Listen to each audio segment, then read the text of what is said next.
You know that thing where you get an amazing pair of shoes at a really great price and want to tell everyone about it? Yeah, so do we.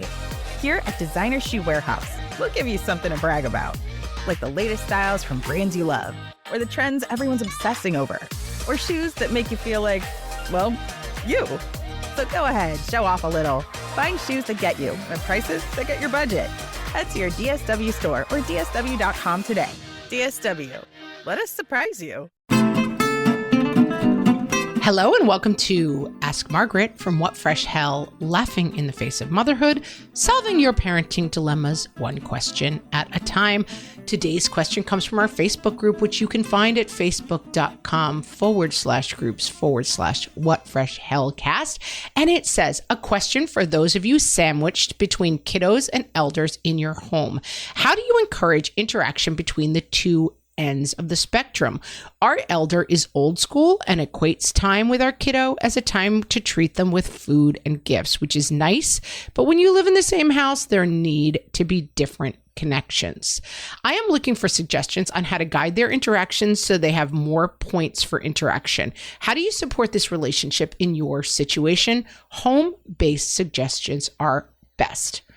I like this question a lot, and I'm going to zoom it out a little bit for situations that are not just parents who live in the home. The place I want to start is a place where we spend a lot of time on the podcast, which is, can this be fixed? So you can't get pizza from a Chinese restaurant. We know that from Aunt Terry. So I think it's very important to realize in any interaction that you are trying to foster that you don't have a tremendous amount of control. You are not the child and you are not the grandparent. And so putting it to yourself that you are going to control the outcome of how this works between a parent and a child, I would say lovingly is misguided. So whenever you say, I am going to make sure that these two people get along, I want to make sure they have more quality interactions, I want this person to stop buying this person so many gifts that I consider junky, I want them to start giving this less, difficult situation because you don't actually have a ton of control. That being said, I think you can lay out guidelines and be very clear that we only eat between these hours and this hour, and this is how we approach this kind of food. And so please limit the amount of treats you give my kid to one a day. You can definitely lay those things down. And then you can also start to lay them down with your kids. Remember, one treat a day, whatever our rule happens to be, and set boundaries around negative parts of the relationship in the same way you would with a phone or a computer or screens or anything else.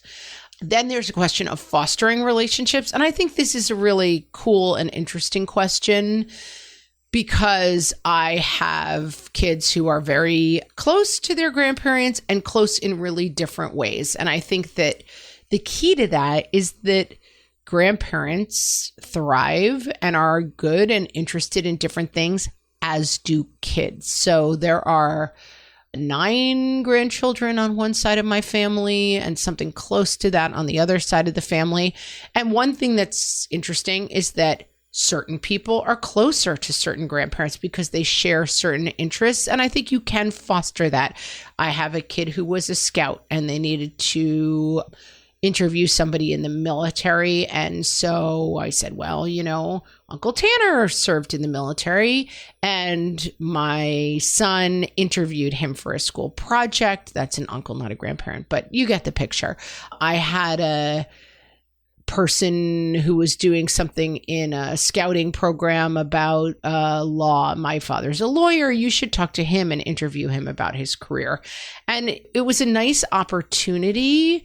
I have a grandparent who is really into movies right now and a kid who's into movies, and they call each other and talk on the phone often about movies. And I think that your role is not to sit down and say, I'm going to make sure that these people interact and get along, because that's not possible. But I think that your role is to lead to that and to foster it as organically as possible for most success. So one thing I suggested literally on this thread is we talk a lot about table topics. It's a little box. They do not sponsor the podcast. So, you know, I'm not trying to get you to buy them.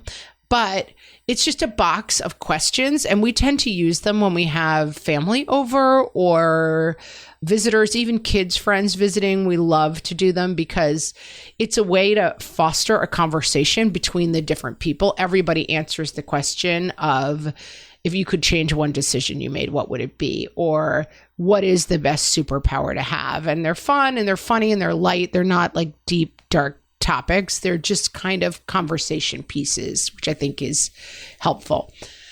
And then I think pointing to the other person's interests. I'm going to point to an article from verywellfamily.com, and it runs through a lot of issues on how grandparents connect. And I think that all sorts of factors here: frequency of contact, role within the family. Like if you had a good relationship with your parent and now they're the grandparent, it's probably going to go better than if you had a bad experience.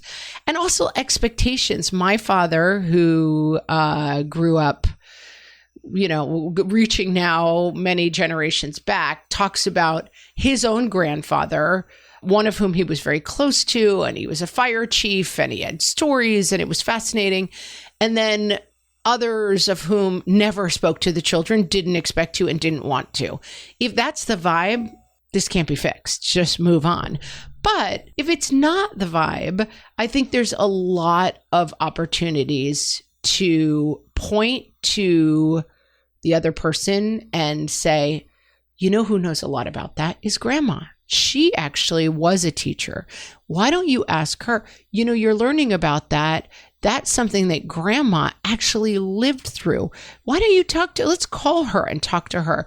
Or let's, at dinner table tonight, visit about that. Another great one is simple games, right? Like, I don't know that my mother as a grandmother would have loved to play Candyland for 3 hours, but probably was willing to play Go Fish, liked cards. Like, I think your job and your role is to find positive interactions whenever possible. And that can go the other way too. It can go, this kid has a Roblox game that they love. You should check it out. My in-laws have played video games with my kids. They're up for that. Not everybody might be. And I think it really is just, your role is not a controller. It is a facilitator and kind of a mediator. That is a great question. You know who might know the answer? Grandma, great grandma. And keeping those interactions light and fun, and then letting go of things that won't change, so that we don't like that grandpa is set in his ways in X, Y, and Z ways. I don't think it can be fixed. And so that might involve limiting some contact, or it might involve some corrections that happen. Grandma says that. I actually think of that in a different way, and let me give you a different perspective. And so translating, facilitating, and finding ways to make these interactions as positive as possible without forcing it, and without being married to the outcome is going to be that these guys are best friends and get along, I think is the path forward. I hope that helps. If you have a question for myself or Amy, you can ask them on our Facebook page, or you can send them to info@whatfreshhellpodcast.com, and you may hear your question answered on an upcoming episode. Thanks so much for listening.